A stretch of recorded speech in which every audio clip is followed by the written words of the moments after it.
Madison, how you guys doing? Yeah, you guys are not lively, huh? If I were to talk about Packers, you guys might get a little bit more excitable. I don't like the Packers. I'm a very big Vikings fan, so I got one. I don't care. I got one Viking fan right here. All right, this is how we do it. This is a brave man being a Vikings fan in Minnesota or in Wisconsin. I would think that's possible. Here's what's so bothersome for me in terms of Packer fans.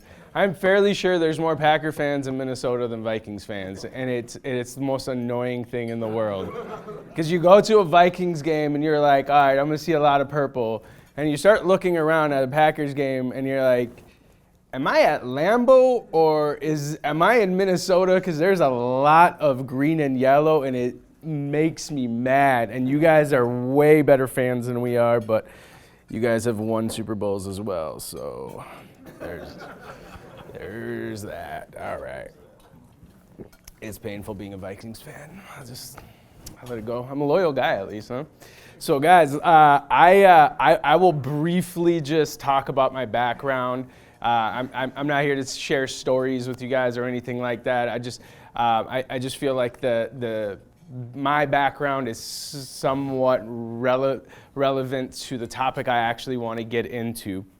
And whether you guys remember my name or not is irrelevant to me. I'm not trying to build my social media following. I have none of that matters to me. I honestly freak out at the thought of speaking, but I literally do this just because I wholeheartedly do feel called to it. And the fact that today is the National Day of Prayer, which I didn't know until we were praying back there, go figure, this is an important day.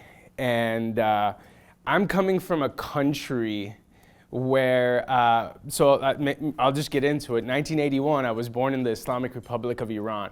1979, the Islamic Revolution had just ousted the monarchy and taken over the country in a very violent way. Before the Islamic Revolution came in, it was okay to pray.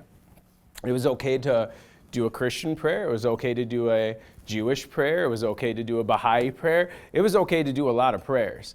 And then this new wave of extremism came into the country, and then all of a sudden, not only was it not okay to pray in any way, shape, or form, but all of a sudden it became a law that does not allow you to pray in any other way other than the Muslim prayer. And if you did, it was executable, as in you die.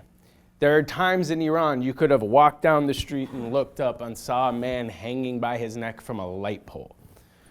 So when you guys are in a circle like this, you guys get to be in a country like this. And this isn't like some anti-Muslim rhetoric. That's not what it's. My business partner is Muslim, all right? What I'm trying to say is, this is such an important day, and it is forgotten because it's something that we take for granted because no one is trying to take it away from you, but now they are. There is a move for that. And if you ever want to make it known that it's important to you, one of the best things that you can do on a day like this is simply just go in public and pray. Don't get weird. Don't go stand on a street corner and I don't mean like that. Just go pray. Go to your state capitol. Do something.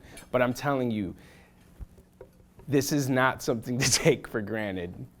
And it's not uncommon around the world. This doesn't just happen in Iran.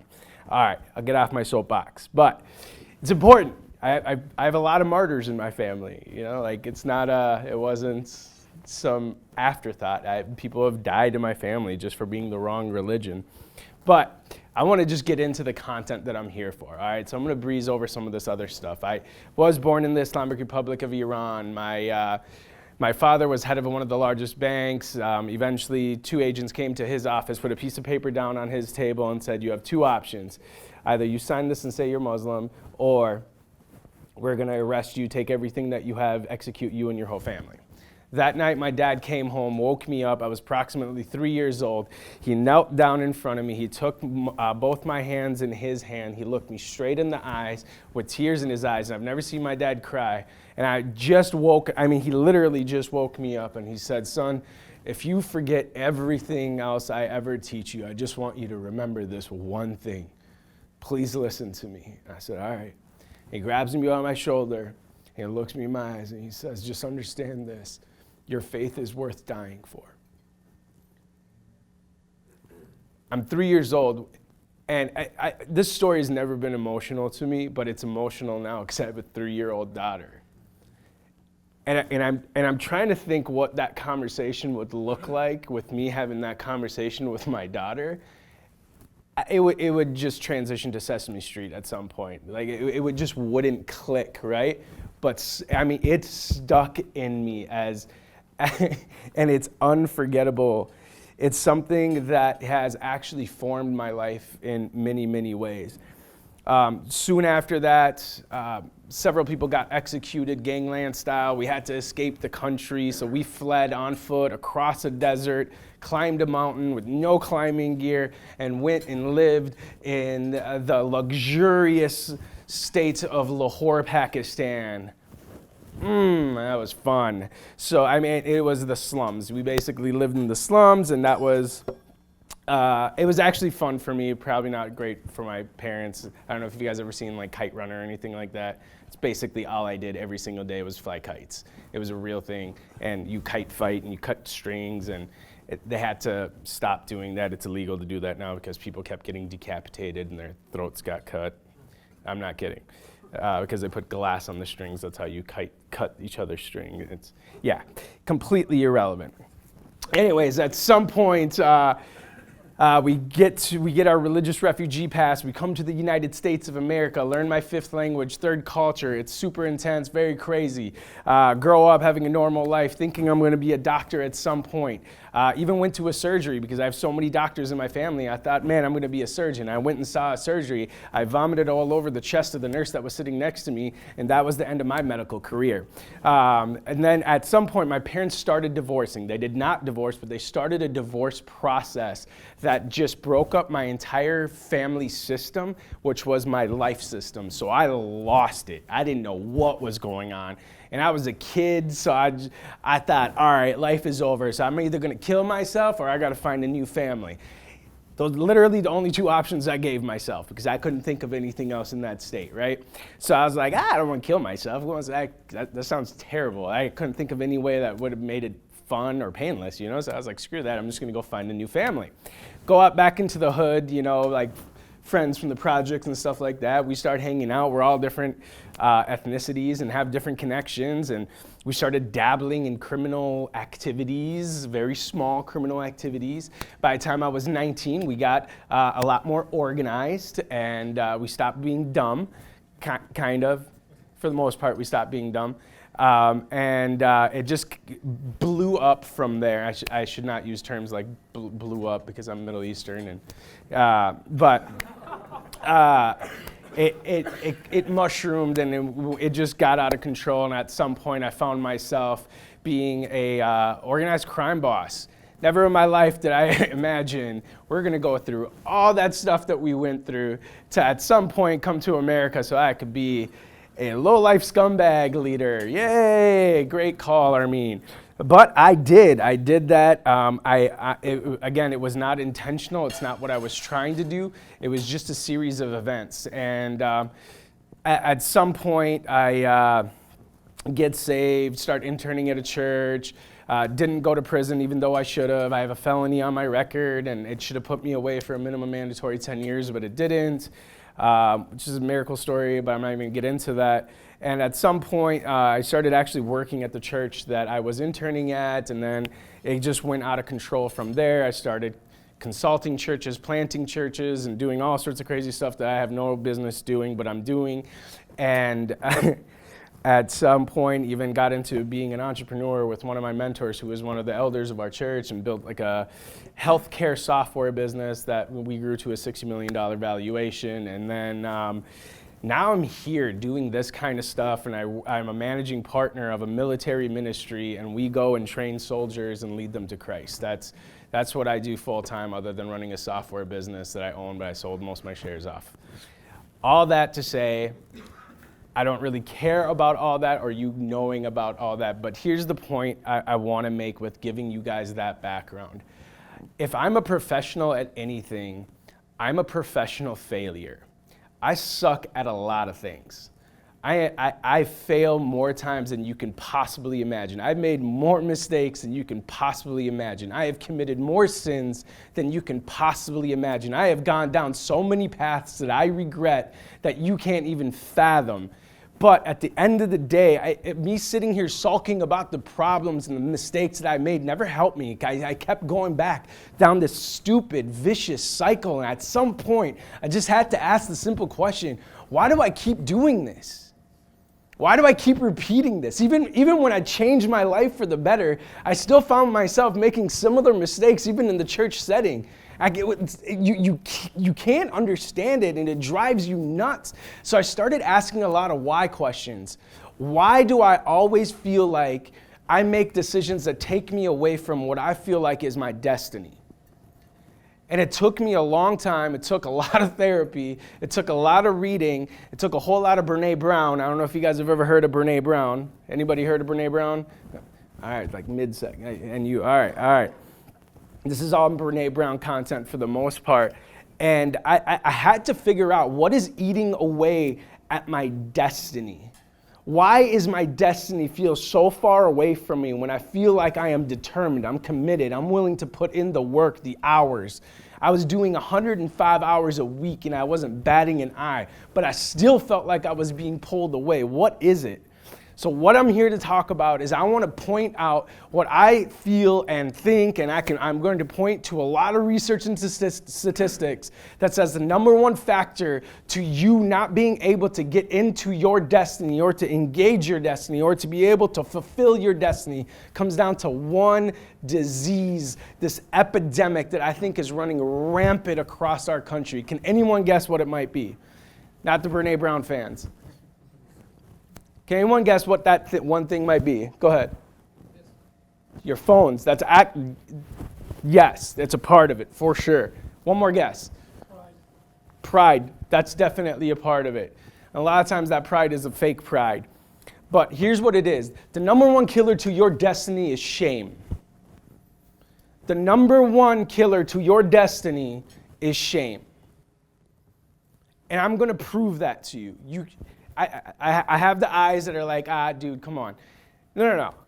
Shame is the number one killer of your destiny. No matter how successful you are right now, I can promise you this. If shame is eating away at you, you haven't even seen a fraction of the success that you can have. I don't care how much money you make. I don't care what title you have. I don't care what status you have. I can guarantee you that you haven't even seen a fraction of what God has for you in your life if we were able to remove that shame factor. But the process to removing shame requires something, especially as men, we don't know how to do, or we don't know how to do well. Can somebody guess what that might be? What is required of us to be able to go down the process of killing shame? Ask for help. Ask for help. Yes. There's a word. Say that? You're a Brene Brown fan. Yeah. Yes, you are. Vulnerability. What does vulnerability look like?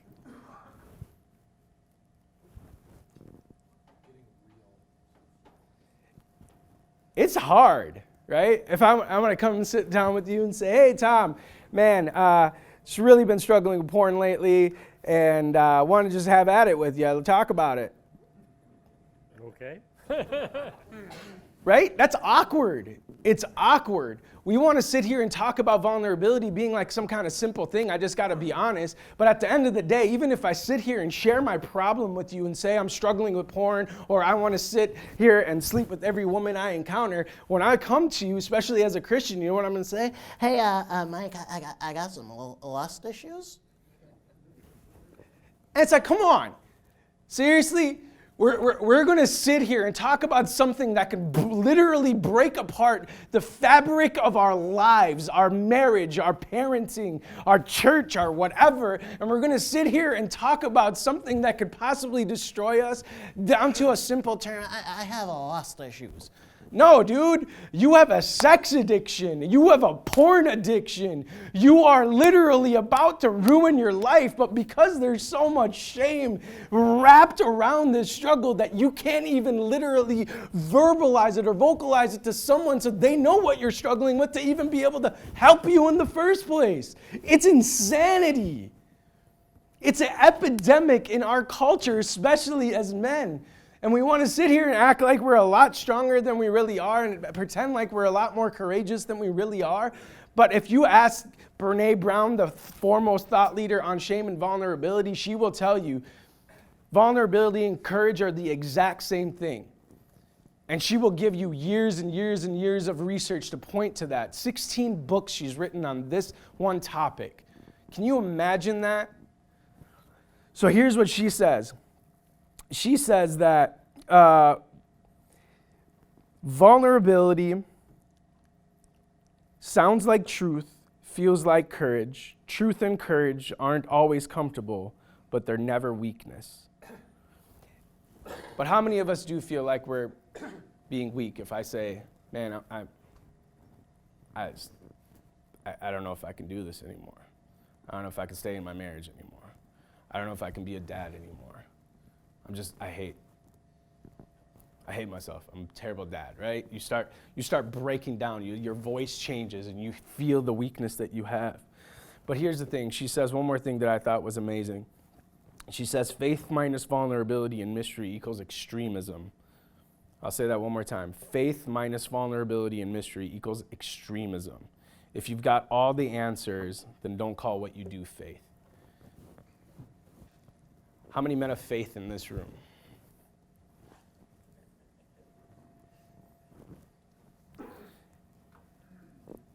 Men of faith, listen to this one more time. Faith minus vulnerability and mystery equals extremism. If you've got all the answers, then don't call what you do faith. Having all the answers doesn't mean being able to answer every question. Having all the answers means pretending like you got your life in order. Pretending that you're good. You don't need help. You don't need support. You don't need a brotherhood. You don't need people that got your back. You don't need people that truly know you for who you are. The dirt, the ugly, the good, the bad, the whatever. It's one of the most common mistakes that men make, is trying to convince all the people around them that they got everything in order in their life.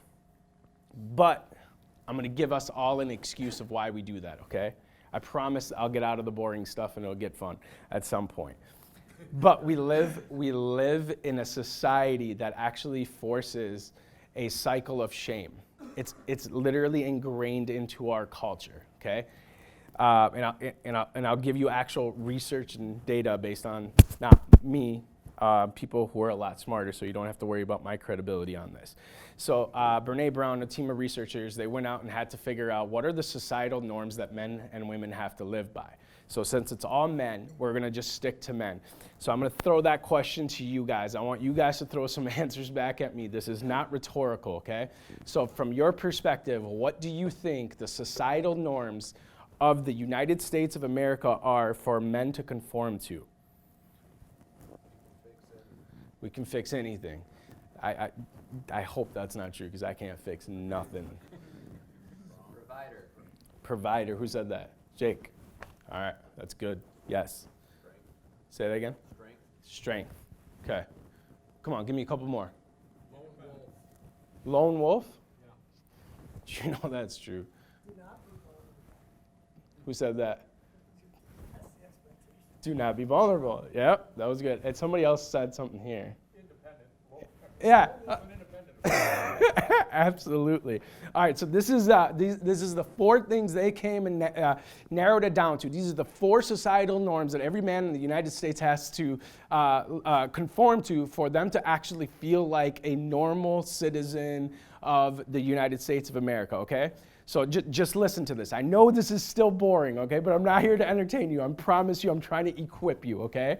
So listen to me when I say this. These are the 4 societal norms that you have to conform to as an American man, okay? Ready? 1, you always have to show emotional control. Do you feel, raise your hand if you feel like that is a societal norm that you often feel like you have to conform to. Okay. 2, work is first. Raise your hand if you feel like that's a societal norm we have to conform to. Okay. Pursue status. That's number 3. Social media world. Come on. I'm not even going to ask you guys to raise your hands. And 4th is violence. I don't even know what that means, but they literally just put violence. There's a part of our societal norm as men requires us to be violent in some way, and I don't understand that, and I don't even care, because the one thing I want to pick on out of these 4 things is work is first. All right, if work is first, what is not first? Because you can't have 2 first places, right? So if work is first, what is not first? God, that's family. Yourselves, that's awesome answer. What else? Come on. What else is not first? Our health. Friends. Marriage. Kids. So how do you live a life that allows you to actually go on a path for you to engage your destiny in some way, but you live in a society that tells you if you do anything other than put work first, that you are failing as a man?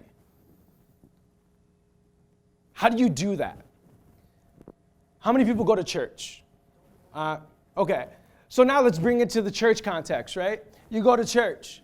What does church tell you is first? God is first, right? So how do they tell you to know what is first in your life? What is your greatest priority, right? They'll tell you what? Let me see your calendar and let me see your checkbook, right? That's a norm. I'm not saying that to shame you guys. I'm just saying that's what they say to let me figure out if God is first in your life. I'm going to look at your calendar, I'm going to look at your checkbook, and I'll tell you, is God really a priority in your life, right? That's the way that we talk about it. Okay, fine. So now you're in the work world, and if you're not putting every bit of strength, ability, talent, skill, emotion, whatever that you got into this thing and help grow your business or whatever it is that you're doing, then somehow you're failing as a businessman or a professional of some kind, right? And then you go over here and they say God is first, but you're spending all this time over at work. So now you're failing as being a godly man. Okay, fine. So I can't win on either side of this kind of battle. If work is first is great, but I can't win in the God battle or the faith battle. So let me ask you this. How many of you guys married again? Raise your hand if your wife loves being second place in your life. How many of you go home and say, baby, man, I love you so much, just not as much as work? But nobody says that. How many of you are willing, how many of you have kids? You go tell your kids that same thing. Hey, little Johnny, you're my number 2. How does that work? And here's the thing that blows me away is as a culture, we sit here and we're baffled by things that we see in terms of the data that comes in about how crazy our divorce rates are in America, and we're baffled by it. Your wife doesn't want to come second to anything. She wants to be your number 1. Right now, I'm a millennial, but the generation after me is called Gen Z or Net Gen or Zombie Apocalypse Generation or whatever they're called, right? This latest generation, it is the most broken family structure of history in our country. It is literally the most broken families that you have ever seen. We have officially become the most socially isolated culture on planet Earth, statistically. We are the most socially isolated society on planet Earth. That means we have an entire generation of people that literally don't know how to socialize. Think about that. They don't know how to have a conversation. Because I can't hold up emojis and talk to you. Do you know what I'm saying? But that's what it's becoming. I can't talk to you in 3-letter acronyms. And hopefully you can figure it out, right? But that's literally how they've been taught. That's what they know. It's not like we're teaching them in schools, but that's what's happening. There's such a disengaged family structure right now that it is literally tearing the fabric of families. And families have been the foundation of our country. It's insane. And at the root of this, it's been this thing that's been so hidden that none of us really knew what it was, but it's been eating away, not just at our destinies, but at our families, at our professions, at our callings, at our friendships. How many of you guys have shot a gun before? Legally.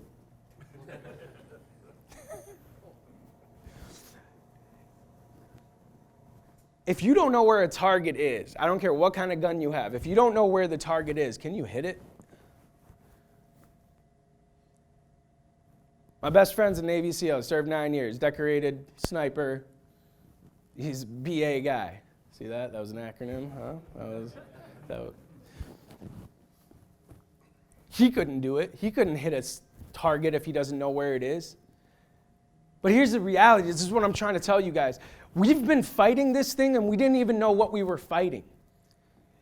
We keep dealing with these surface issues. I'm dealing with lust.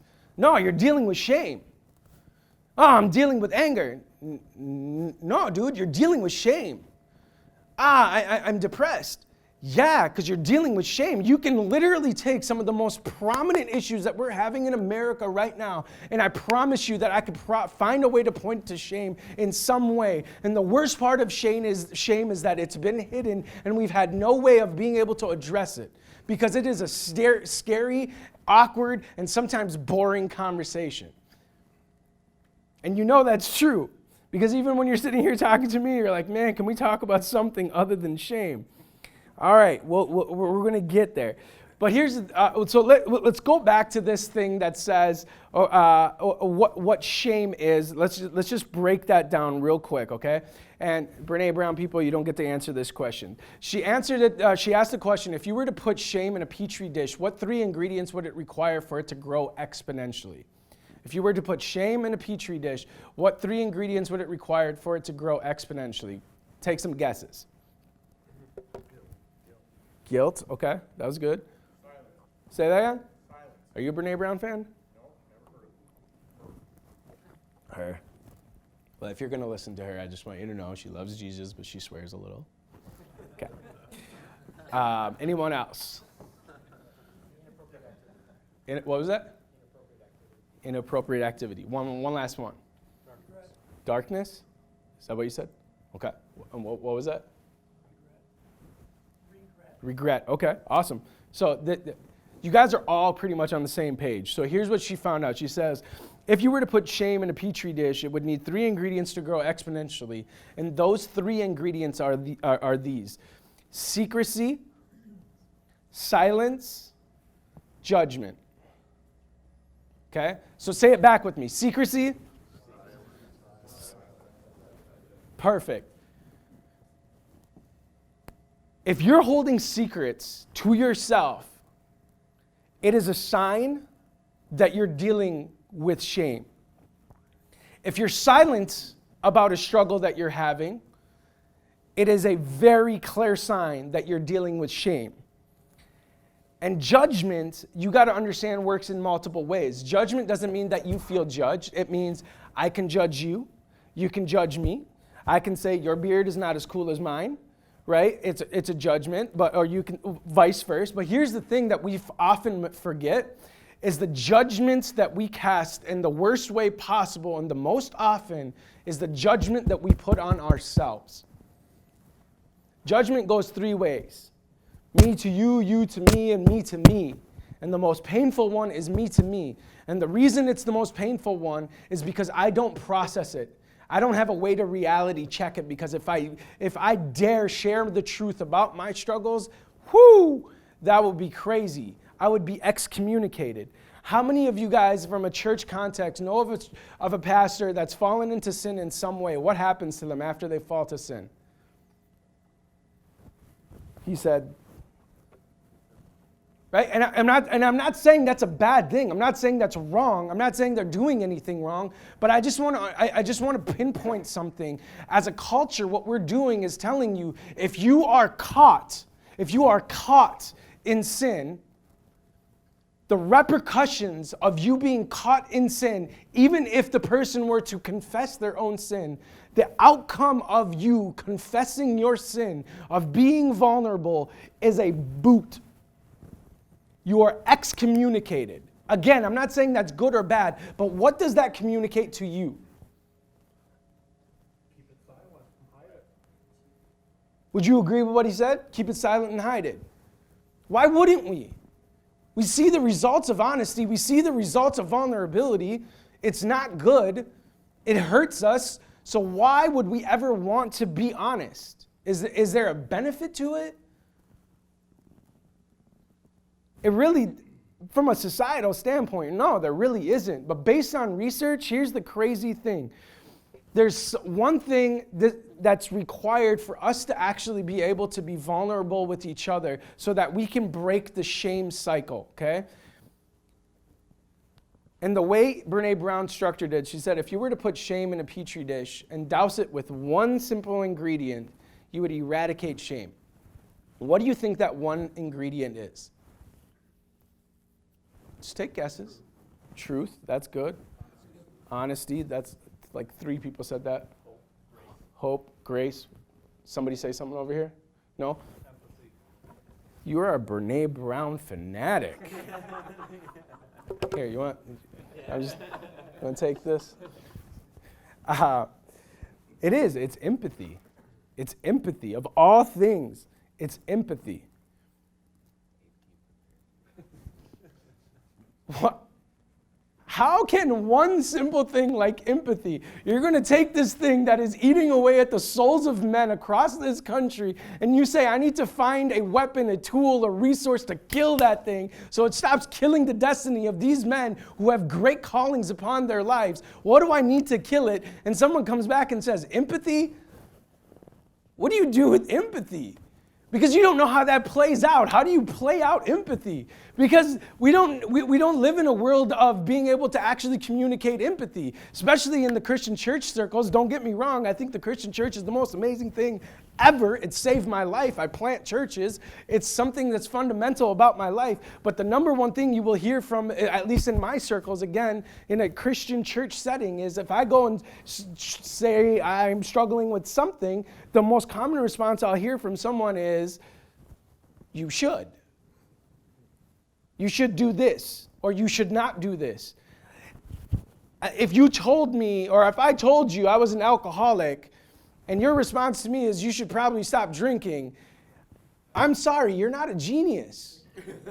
I think I know if I'm an alcoholic, I should probably stop drinking. You telling me I should stop drinking isn't something new. If I'm a sex addict, you telling me not to have sex, it's not an epiphany. It's not a revelation. I know I should stop having sex, right? I should stop cheating. I should stop doing drugs. I should stop smoking. I should stop swearing. I should stop being angry. I should stop being violent. But no matter how many times you tell me what I already know, it's not going to change me repeating that process over and over and over again, and as it continues to eat away at me. So what did they figure out are the 2 most powerful words a human being can hear if they're in the middle of a struggle? What do you think that is? You're banned. You're banned. Okay? What are the 2 most powerful words a human being can hear when they're in the middle of a struggle? And keep empathy in mind. You're forgiven. You are forgiven. What else? Talk to me, Madison. How can I help? Come on, rowdy guys. It's okay. It's okay. I understand. I want one at least from this table. One guess. What would you? They took all yours. All right, I see how you roll. Mr. Suave over there, I can't even argue with him. All right, so here's what they found out. The two most powerful words a human being can hear if they're in the middle of a struggle is as simple as this: me too.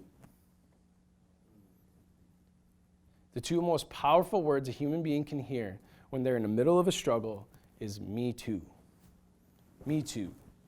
Not you should or you shouldn't, it's me too. Like, brother, you have anger issues? I'm Middle Eastern, so I always sound angry anyway. Me too, me too. You mean, dude, you argue with your wife and raise your voice? Me too. I don't know why. I lose every single argument, but me too. Brother, you got lust issues? I got lust issues. Me too. Me too. Like you get violent sometimes. Me too. You struggle with all sorts of crazy addictions. Me too. The addiction is probably not the same, but me too. My man, you were just driving down the road the other day and you had your baby in the back seat and some punk college kid cut you off and put the life of your child in danger, so you got in front of him, almost got out of the car and beat the crap out of him. Me too. That's actually a true story. It happened to me 2 years ago, and I had a Jesus sticker on the back of my car, so I couldn't do anything because the hypocrisy of the situation wouldn't let me. So if people tell you Jesus don't save lives, he saved a life that day because I was going to kill that dude. But me too. Me too. No one wants to hear you should. Stop shooting all over me. I don't care about what I should or shouldn't do. All I want to know is that you can relate to me. What I'm looking for is brotherhood, like someone who can do life with me. I want to go shoulder to shoulder with you. I want to have a real, genuine relationship with you. I want to know that you love me even in my deepest, darkest secrets. I want you to know about my lust struggle, but I don't want to call it lust. I want to tell you what it is. And I want to see, are you still standing there with me? Because if you like me because I'm making money, I'm doing all the good things, it's not really hard for you to be my friend. But if you can know me for my darkness and still stand there with me, that is brotherhood. You want to know what makes you the strongest country on the planet? It's brotherhood. And you can't have brotherhood if you're not willing to get real with one another. And getting real looks like you being vulnerable with somebody. It's talking about your darkness. It's talking about your sin. It's talking about your pain. It's talking about you processing the idea of rather being dead than alive. Process it. It is the greatest, most man-up moment of your life is when you're willing to share that rawness with one another. It's hard, but I'm telling you, it works. Why is a guy who's a former crime boss standing in front of you, planting churches, consulting churches, and getting on freaking military bases? I'm Middle Eastern. We've been at war with the Middle East for 18 years, and they're bringing me in to train military people. How does that make sense? It required me to cut the crap and get real. I had to.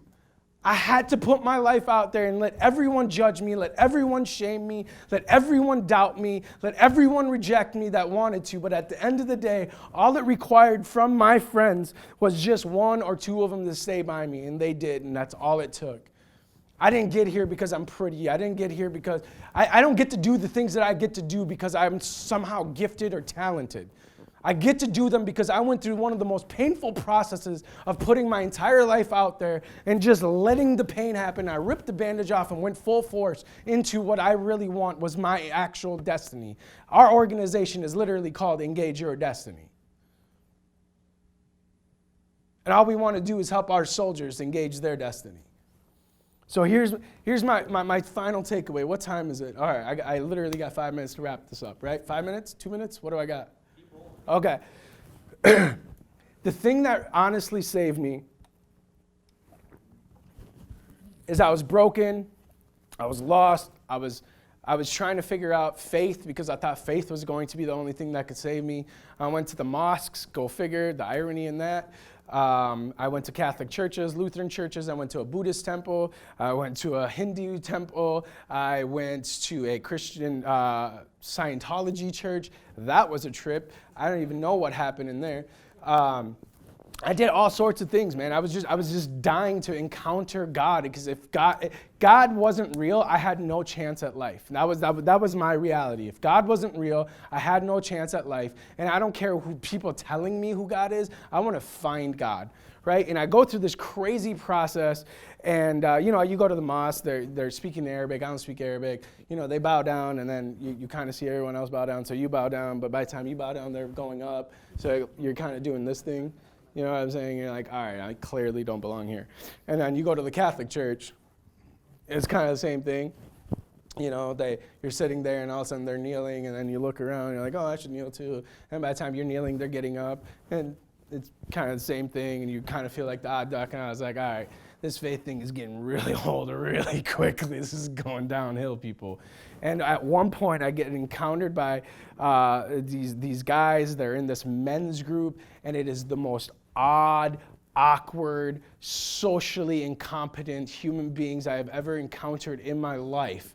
All right, I mean, it was painful talking to these dudes, but there's something so interesting about them is that at some point I started opening up. Now, I didn't go, I'm a former crime boss. I didn't just go jump into that aspect of my life, but I started sharing stuff with them. I was like, hey, let's talk about sex. And let's talk about this, and let's talk about that. And they just rolled with it. They didn't get awkward. They weren't, they were already awkward, but it was just because of social thing. But they weren't getting awkward because of the topic of the conversation. And what was so interesting is they kept trying to relate to me. They barely could. These are good dudes that have done great things, and my life compared to their life, it's hard to relate, but they went out of their way. And there was something about it that gained so much trust with me, I kept going back. And I kept going back, and they kept coming to find me. And at some point, they kept trying to invite me to this church, and it's called Substance Church. And I was like, dude, stop inviting me to substance whatever. I don't have any substance issues. Maybe you do, but I don't. It's offensive. Stop inviting me, all right? And I come to find it's just the name of the church. It's not like a substance abuse place. I had no clue. I was just being offended. And so I was like, all right, fine, I'm going to go. I hung out, and I had this crazy encounter, and I was like, all right, I think I found it. And I get into this relationship with this man-God thing, and I don't know what's going on, but I was like, I'm all about this. I've never felt so good. I'm having these crazy experiences. And at some point, I realized something clicked. Something really clicked. And I realized what it was. I realized that there was something so unique about this character of Jesus. And I don't care how you view Jesus, if you see him as the Messiah, a prophet, a great teacher, just a revolutionary leader. I'm not trying to pimp my faith to you by any stretch of the imagination, okay? So don't take it that way. But what I realized about him, at least from my perspective, is when I had to start understanding him as a God, all of a sudden I had to take this perspective that I realized God literally decided to get up from his throne in heaven and come down the staircase of heaven, come into a womb and be an infant child that gets born into a crap-filled manger to the hands of two humans. I'm going to ask you guys something completely morbid, but I'm trying to make a point. How hard is it to kill a newborn baby? Hopefully extremely hard. Extremely easy. I've had two newborns. I can tell you, I could just not feed them and they would die. I could not clothe them and they would die. Right? It doesn't take, I don't actually have to kill them. I can just not do something and they would die. I had to literally sit here and process the idea of God literally coming down into this world, putting himself in the most vulnerable position this idea of a God could ever be. And he comes into this world and he lives this blameless life. He lives this sinless life based on even archaeological historical data or information says he did exists. He did go through an incredible life, and he lived a life that no one else could live, but he went and he took on a punishment that no one like him could ever possibly deserve. He was mocked, he was beat, he was whipped, he had thorns on his head. They were ripping his flesh off, and they nailed him to a cross. And he did it very intentionally because he knew, because he even, there was opportunities for him to get out. There was a point where there was a guy named Barabbas who was literally a thug and a murderer, and this guy who's named Pontius Pilate was standing there, and he says, "Who do you want? Who do you want to set free on this day?" And an entire audience of people started chanting and said, "Give us Barabbas. Give us Barabbas. Give us the murderer. Not the man who has been healing people, preaching, teaching, bringing hope." It said, "Give us the murderer, set him free, and put him to the cross." And Jesus didn't say a word, and I had to process that, and I realized the only way for God to be able to treat Barabbas like Jesus was for God to treat Jesus like Barabbas. And he went to the cross and he died the most painful, gruesome death. But the most important thing about Jesus is that he lived a human life so he can tell you and look you in the eyes and say, "I struggled like you struggled. I was challenged like you were challenged. I am not apart from you in a way that says that I don't understand you. I put myself in a vulnerable position, and I have become a God that can relate to you on such an incredibly intimate level that when you struggle, I don't shame you. When you struggle, I don't reject you. When you struggle, I don't dismiss you. When you struggle, I don't put you down. I stand in front of you. I carry you. I pick you up. I lift you up. I speak destiny into your life, and I tell you, my son, me too. I struggled, me too. But I died so you don't have to live in this shame. I died so you don't have to live in this struggle. I died and I was brutally beaten, killed, so that you don't have to keep doing this. You don't have to live this cycle over and over again. Just come to me. If I had to refute the data from Brene Brown, I would say this: the greatest killer to shame is Jesus and not empathy. But the beauty of Jesus is that he'll constantly point you to empathy because that is the culture he created. He said, forget these stupid leaders that stand on stages talking down to people as if they're superior. Let's be the people that go and walk amongst them, serve them, and let's go talk to the prostitute. Let's go talk to the tax collector IRS guy, right? Let's go talk to these people and be with them. If you want to kill shame and you want to engage your destiny, guys, I'm telling you, I know this stuff is not entertaining, but I promise you there is something so great, so vast, so undeniably beautiful and godly that is ordained into your life that you have not even conceived yet until you kill shame. You can start with empathy, but I can't encourage you guys enough. Just go and see if Jesus is even worth it. Just go see it. Just discover. Just explore. I'm not forcing it on you. I'm just saying explore it. And if you're not ready for that, all good. Just start with the me too and stop shooting on each other. Can we do that? Can we at least make that the takeaway? Me too, not you should. Can we do that? Can we do that? All right, guys, I'm done. And I would never do this, but because it's National Day of Prayer, are you guys okay with me praying? I'm Middle Eastern dude, I don't know. Whoo! Jesus, you're the only God that I would ever pray to. You're the only God that would ever save me. You're the only God that would allow a man that has blood on his hands, who has got more sin, who is one of the most low-life human beings on the planet, yet you would choose to redeem, reconcile, and lift up. So God, I just pray over these men in this room, and I just pray, God, that whatever shame that they're dealing with, whatever pain, whatever sin, whatever temptation, whatever secrets that they may have, whatever doubts and fears they may have, God, I pray on this day, this National Day of Prayer, that there is millions of people crying out to you right now. I pray that the prayers are heard, the shames are broken off, and I pray that there's an encounter with you. I don't care if they've known you their entire life or if they've never known you, God. I pray that there is an encounter in new ways that they have never experienced. I pray that there is an increase in their lives, not just in provision of finances, but I pray there's reconciliation of friends and family and parenting and wives and just breakthrough in their businesses and jobs. So God, would you just grab a hold of them, grab a hold of this nation, God, and plant your cross here so that the world may know that this is a country that still loves you and still represents you. And I pray, God, that all of us in this room will do our part to know you so that we can make you known to the world and make you the most famous name the world has ever known. So we surrender this to you. We bless these people, and we just give them completely onto you, Lord. In Jesus' name we pray. And all God's people said, hey, y'all, thanks for having me.